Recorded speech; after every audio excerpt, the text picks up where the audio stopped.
Welcome to this explainer. Okay, let's tackle a huge headache for beginner Flutter developers, state management. It's notoriously hard, right? And honestly, reading abstract tutorials over and over only gets you so far. Enter FlutterSeed. It's a visual scaffolding engine that instantly generates crisp, production-ready code for you. You just use a drag-and-drop canvas to visually map your entire app blueprint. Literally zero coding required.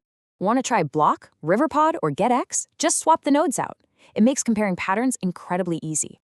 Just grab your state management node, connect it up, and export a ready-to-run zip file. That's it.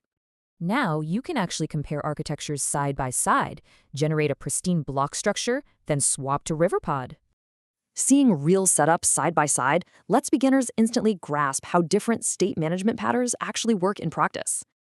And since the generation is totally deterministic, there's absolutely zero boilerplate or setup drift to confuse you. So instead of messy manual setups, you get a solid, repeatable baseline to explore these complex decisions.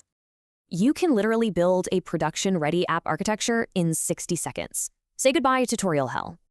It's the ultimate learning tool, letting beginners visually experiment with and compare different Flutter architectures for free.